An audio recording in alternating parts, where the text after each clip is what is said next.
It's easy to be positive when everything in life is going great. The hard part is staying positive when life kicks you down and knocks you out. And it's even harder when we see many people around us, friends and family, who seems to be enjoying a greater life compared to us.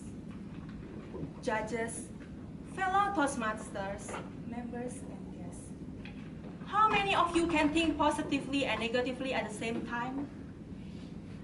I believe most of us cannot think positively and negatively at the same time because either positive or negative thinking will dominate each other.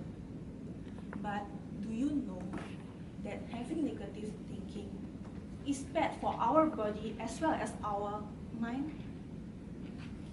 If you think you focus on success and you will attract success. But if you think and focus on fear and failure, you will attract failure.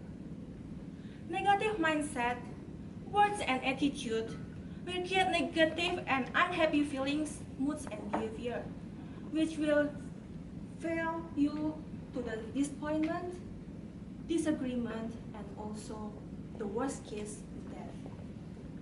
There was a story of an Australian worker who worked as a delivery man in one of the ice delivery services. Every day, he and his colleague will come early in the morning and went to deliver ice cubes to each different region of the country by visa container truck. There was one day, he went back late when all his colleagues went home already.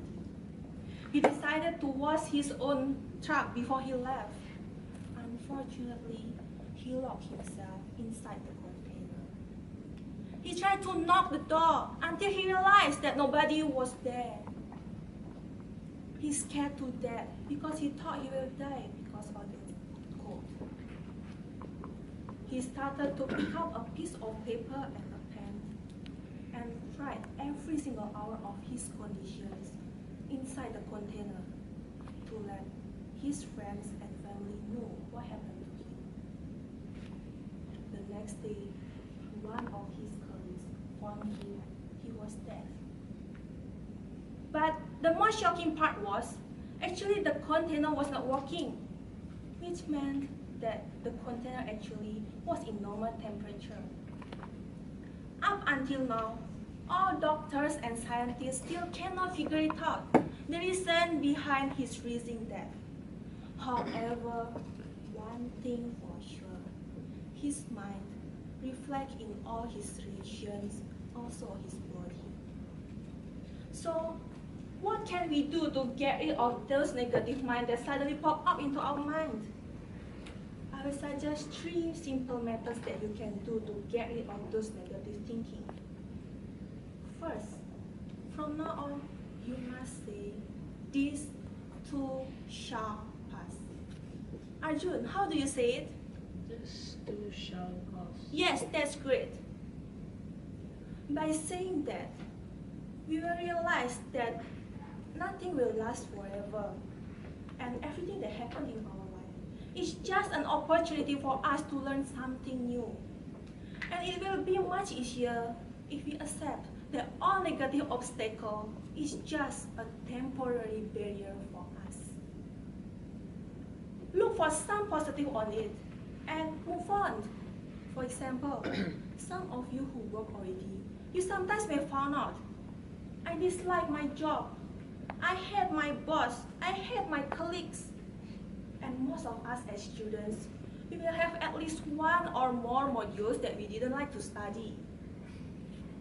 Every time we study, we will just say, "Oh, I hate this subject." Or you might end up saying, "I don't understand what it's all talking about." By doing so, you will just give your reactions into your mind, and you will end up getting a bad mark for those particular subjects.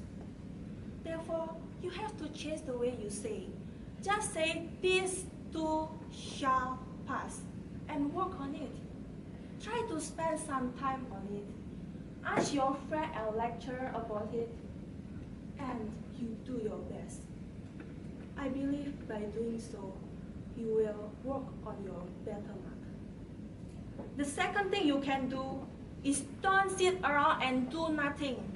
Once you sit around and do nothing, your mind will just wander everywhere and you will end up with filling it up with negative thinking. You will just sit around and do nothing, and you will waste your precious time that you cannot get it back. Instead, why don't you fill it up with some exercising? Because exercising is one thing that you can do to bring in your consciousness. Besides that, you can read books or do your hobbies. Last but not least, you have to change vocabulary that you use in your daily life. If you always